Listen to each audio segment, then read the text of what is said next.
You think you know what we're going to talk about. And welcome back to Three Fates Decide. It just sounds more dramatic that way. All right, so this week we are going to be talking about... But just when you least expect it, we changed the game. One Will Smith slapped Chris Rock. I mean, we always celebrated Easter. Harry Potter the Half-Blood Prince. So we're going to do another free talk, freestyle thing, no planned discussion.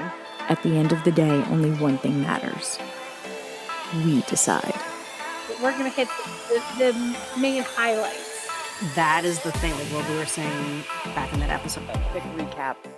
Three Fates Decide podcast.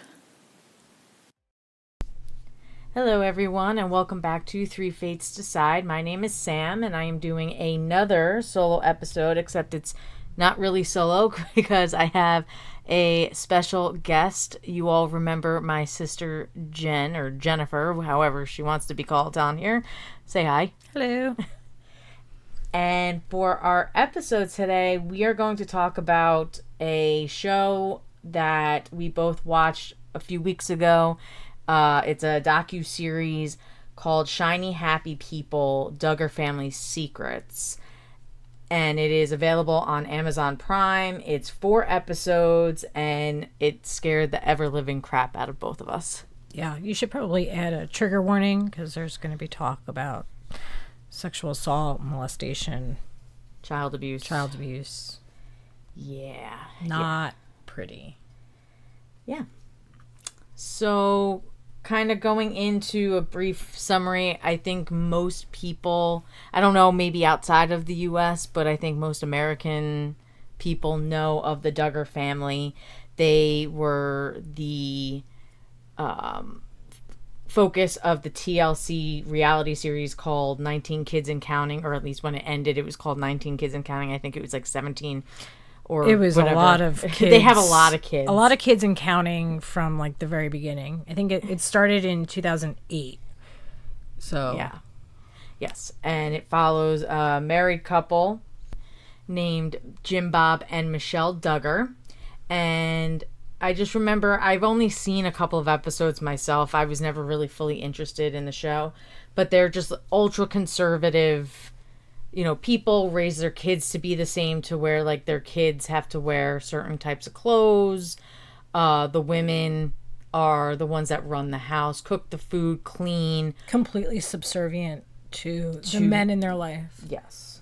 And when they want to date, they court, where they actually have to have, like, the kids have to have someone else there to watch until they get married. Basically, they're only allowed to hold hands and side hug. Yeah. And I think once they get engaged, then they might be able to do like a front hug, but they can't kiss until they're married. Right. Their first kiss is their wedding when they day. get married. Yeah. Yeah. And yeah, so that's which in and of itself is fine. I mean, absolutely, it's not something that I believe in, but in and of itself, like, there's nothing wrong with, you know, having that ideology of, you know, not having a sexual relationship prior to marriage. Like, if that's what you believe in, like, that's fine. That's your own personal feelings. There's nothing wrong with that. It's when you start dictating every moment of your life in order to fit into this ideology that, you know, issues arise. Yes, correct. So the series focuses, at least in the beginning, on the Duggar family. And I'll explain as to why I think they started it out this way. But as we mentioned, the show, when it ended, is 19 Kids and Counting, because Michelle and Jim Bob have 19 kids, all starting with the name, or with the letter J, which, okay. I have no problem with the letter J, by the way. I think more people should be named with names that start with the letter J.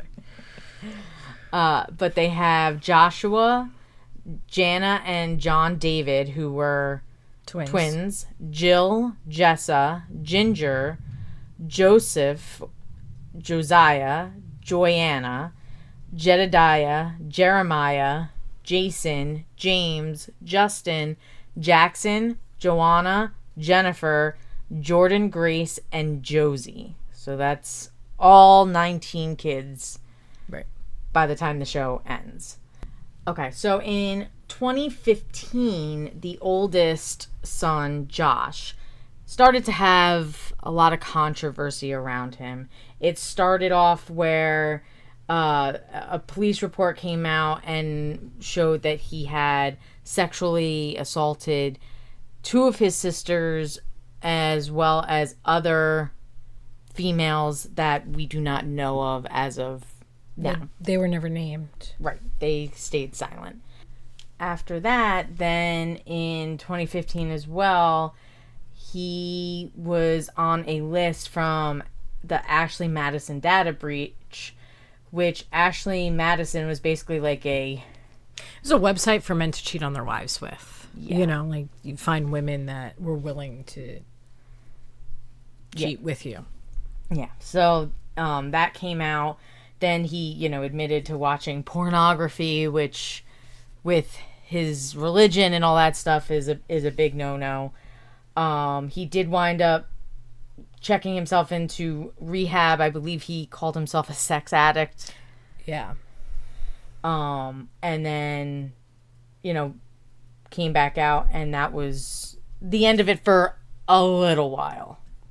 Then in 2021, the U.S. Attorney for the Western District of Arkansas recommended a federal investigation against Josh because in November of 2019, as part of the U.S. Department of Justice initiative to protect children from sexual abuse, Homeland Security agents searched Josh's used car dealership and Found child pornography on his computers. yeah, that was a high point in the Duggars. I think that really was the end of the Duggars. That kind of put an end to everything. And then eventually everything started coming out that the family knew about him molesting his sisters and hid it because they didn't want to lose the show. And so instead of doing anything about it, they just sent him to a work camp within the organization that they follow. Eventually, once it came out, they made those two girls, Jill and Jessa, do an interview with Megyn Kelly, basically saying that the abuse wasn't a big deal and they forgive their brother and whatever, but they forced them to do that. It's not for real, obviously it was traumatizing. If you watch Shiny Happy People, in one of the episodes, Jill talks about it and how horrific it was that she felt forced to say these things. So they didn't necessarily forgive their brother. They didn't necessarily think it was not a big deal. They were victims of sexual abuse and they were forced to go on TV and say it wasn't a big deal. No harm, no foul. We're fine. We love our brother, and that's it. right. And really the head puppeteer in all of that was Jim Bob, because Jim Bob is the head of the household, and as you watch the series, you learn the man of the house basically gets the final say in everything that his children, his wife, anyone does. So they really did not have a choice, as well as they were not treated fairly when it came to the show. So even when the show did get canceled, and there was a spinoff on Jill and Jessa, and the reason why they did the spinoff again was to show good faith after everything with the molestation. And if you watch, these 4 episodes, Jill basically goes into they were tricked into signing the contract to do the next show. They, at that point they were done. They were married. Jill was married. She, they were down in, I forget what country. But they basically were forced back, to come back to the country to film the show. They forced themselves into the labor and delivery room when she gave birth, which was against her express wishes. But her father basically tricked her into signing a contract for the show, and then they didn't even get paid for it, which is incredible to me. Everything goes to Jim Bob. Yep. TLC had paid the Duggar family an estimated $25,000 to $45,000 per episode, and the only one that ever reaped those benefits was Jim Bob. Yeah. All of his kids, even Jill and Jessa, who had that spin-off show where they were technically the stars, never saw a penny of any of that money. Right. So that just kind of shows a little bit of the Duggar family and, kind of starts off where this is all going. Now, with this, the reason why I wanted to kind of do a background into the Duggar family is because of it. The series also goes very deeply and focuses mostly, I think, into their religion. Cult, yes. So their cult is called the Institute of Basic Life Principles, or IBLP. And it is, as I can't even really just describe it off the top of my head. It's horrible. It's as scary as you can imagine. Every aspect of a person's life is controlled through the leader, which was Gothard. What's his Bill Gothard. Bill Gothard. It basically is a pipeline of the very worst that religion can offer. Yes. And they obviously adhere to the Bible and quote-unquote Christian ideals, but they definitely take things a step or 5 or 10 further than that. In terms of like the Bible and Christian ideals, they consider, as we mentioned, the men as the patriarch of the family. They're superior. The women are expected to obey in every way possible. They literally cannot say no to anything. It includes, in the home, school, workplace, marriage in general. Women were raised to learn how to become good housewives, mothers, to give birth and raise their children. Also in the IBLP. And the men were chosen, by the women's fathers to be their husbands. Women didn't get a choice. So there was instances where young women were married off to older men.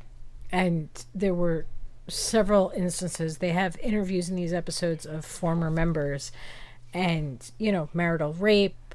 They were not people. They were objects. They were belongings. Everyone belonged to the husband, the father. And then even once, your daughters are married, they still answer to you. You're still the head of them, even though they are married.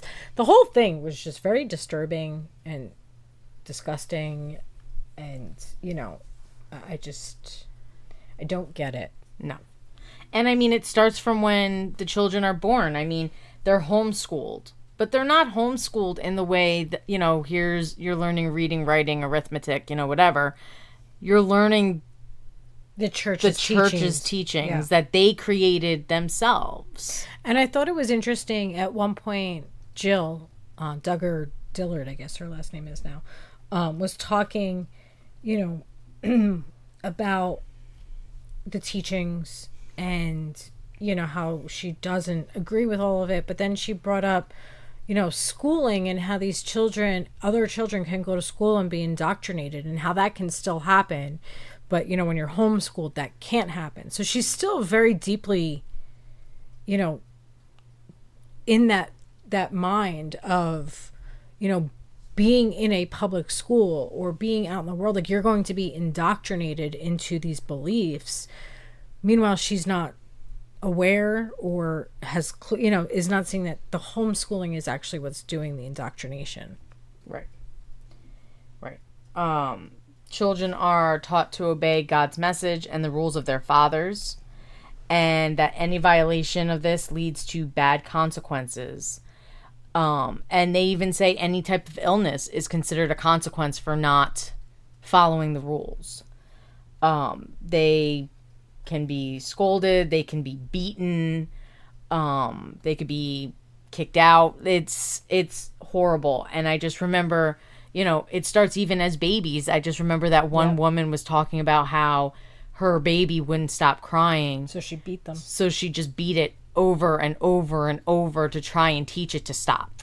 Well, even, the mothers teach children, they'll as little kids, babies themselves, crawling or whatever, that they'll put them on, a blanket, and if they'll put, something they want just outside of their reach, and if the baby goes to reach for whatever it is that they want, they'll hit them to get them to stop going for what they want, which I don't care what language you use or what your beliefs are. That is flat out child abuse. It's flat out abuse. You're abusing infants who literally can't even protect themselves. Right. The show also focused a lot on what's called the Basic Seminar, which is the organization's inductory program. In 2020, the organization claimed that more than 2.5 million people had taken the Basic Seminar. It was endorsed by Mike Huckabee, who's basically a political figure and was a presidential candidate. He was governor too, right? I think he was governor of Arkansas. I don't believe they call it the Basic Seminar anymore because of a lot of the things that they were teaching. But again, their schooling is nothing like what people learn in actual schools. It's all centered around their religion, including this Basic Seminar. There's also Advanced Training Institute, ATI, which is their homeschool curriculum. And according to the church, the curriculum is based on the Sermon on the Mount. It is composed of 54 pamphlets called wisdom booklets, and it began operations in 1984. So basically,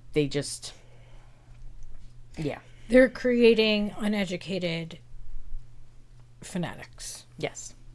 They're also teaching men military things with their ALERT, which is the Air Land Emergency Rescue Team, and it's a training program for young men.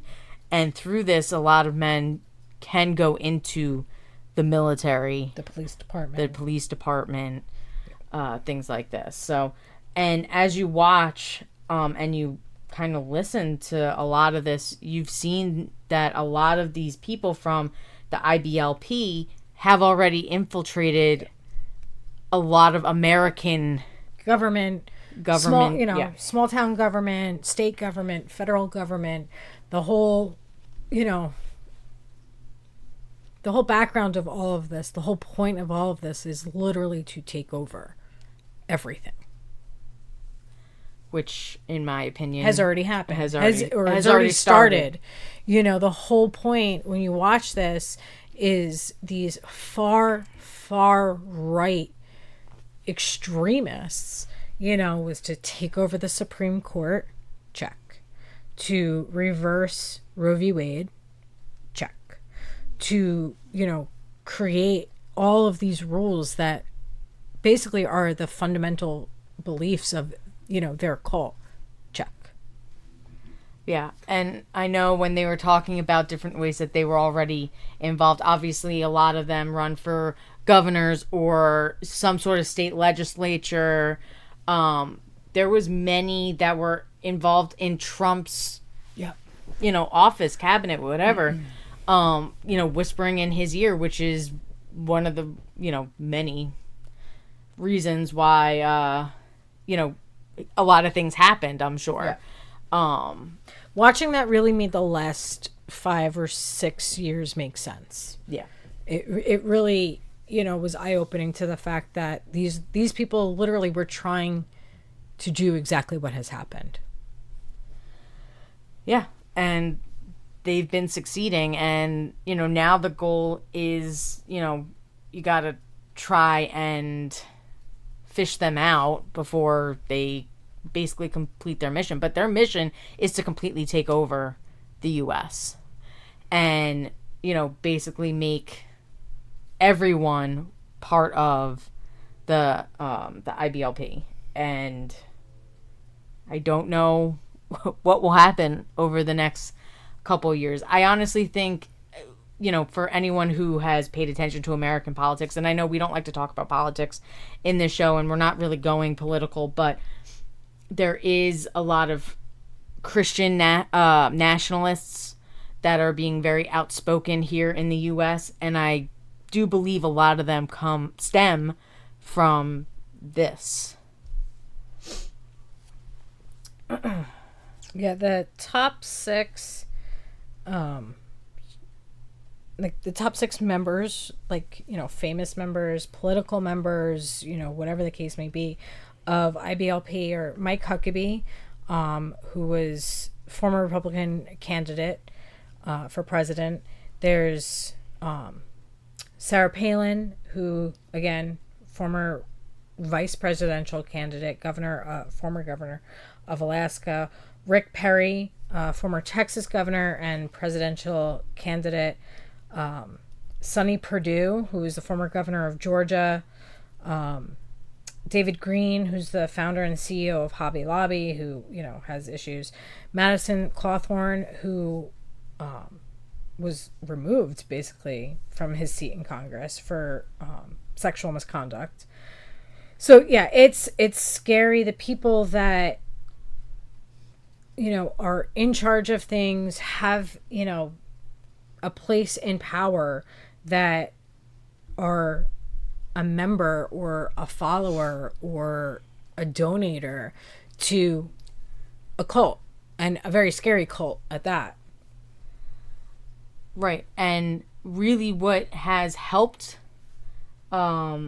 this cult is the fact that the Duggars had a long-standing reality show that brought a lot of it to light. I believe they said that since, TLC was airing the show, they've had so many people join, which is terrifying. And it does show, how there are people who can very easily fall in line with something. If they find one little thing that kind of matches up with an ideal, they'll jump in, feet first and go for it. So, well, and not only that, but you see something on TV, you're seeing an edited version of any single instance. Reality TV is not reality. It's edited. There's storylines.